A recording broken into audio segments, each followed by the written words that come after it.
Hey everybody! So today we're going to learn a little mandolin. I'm going to teach you 3 easy chords that'll get you being able to play, I'd say, most of the pop music of all time. They're the 1, 4, and 5 chords in G. You don't need to know what that means. Don't worry about it right now. But if you do know what it means, bully. So, if you got a mandolin laying around, that's what this is.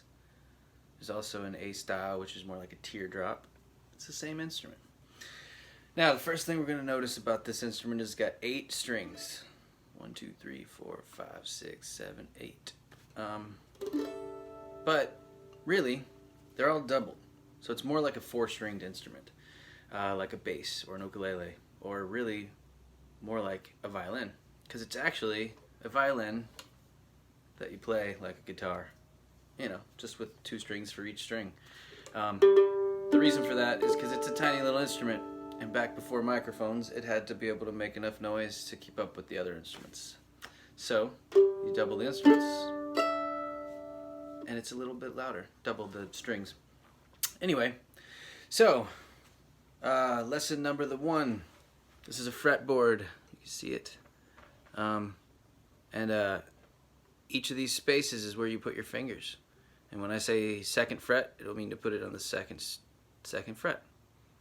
You know, 2nd fret, 1st string up here, you know, top string, you put your finger there, right? 3rd fret, 4th fret, 5th fret, 6th fret, etc., etc., etc., okay? Easy.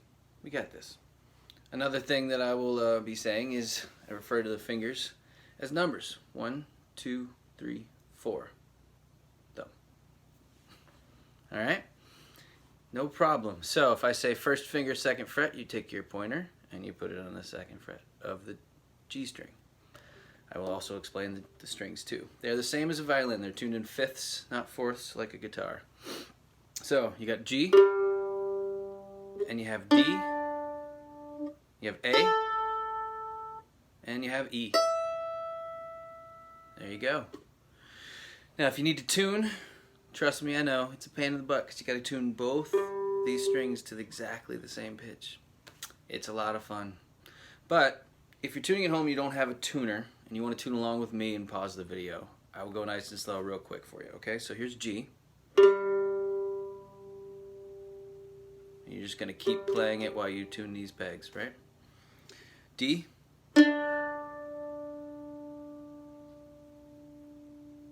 A. And E. Alright. Now we won't focus too much on how you hold your pick right now. There's an ideal way of holding your pick. There's also a thing called a rest stroke, which is ideal for playing mandolin because it gets you the most sound with the least amount of energy. All that stuff we could cover later if you want to. Message me, whatever. We can do this. But for now, let's just play. So hold your pick however you want to hold it. If you don't have a pick and you just want to strum, use your fingers like that. Nail, fingertip, nail, fingertip. There's something soothing about it anyway. So what we're going to start with the G chord.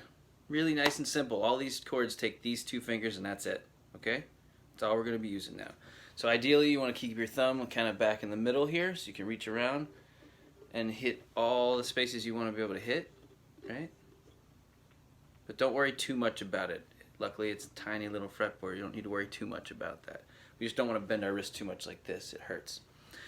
So, for the G chord, we're going to take the E string, the high E string here. Okay? We're going to take our 2nd finger. I don't want to flick you off. And we're going to put it on the 3rd fret of the E string. So 1, 2, 3. There we go. And you're going to press down nice and hard. Make sure you cover both those strings. But try not to hit the other strings. Right? I know, I got fat fingers and I can still do this, so I bet you can do this.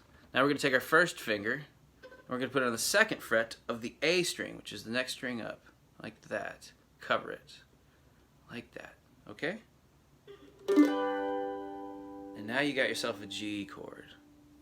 So just practice that, get comfortable with it, try to lift off and then put it back down, see how quickly you can do it. Okay? Now the C chord, super easy because we're going to take those exact same 2 fingers and they should honestly, probably be just almost smushed together. So you kind of can keep them together in a way. You don't need to worry about it. And you're going to take both of these. You're going to move them up a string, like that. So now your second finger's on the 3rd fret of the A string. Your first finger's on the 2nd fret of the D string. And we're going to try not to cover up this E down here. Try to reach over so that you're not smushing them like that. And now you've got a C. We're going to try, and these, of course this is a video, so I'm going a little fast, but you can pause and rewind and restart whatever you want. So try to go between G and C, right? As smoothly as possible. Now we're going to do the D. And we're not going to keep our fingers the same this time, but don't worry, it's still easy. First finger is going to go on the 2nd fret of the G string right here, okay? And your second finger, look that I am flipping you off now, is going to go on the 2nd fret of the E string down here. See? So same fret, nice big space. There's your D.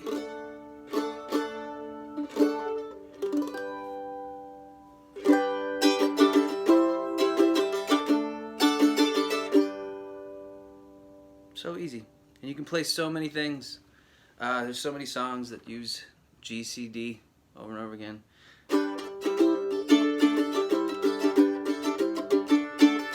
Just pick which song you think this is, because I guarantee you there's more than one, right?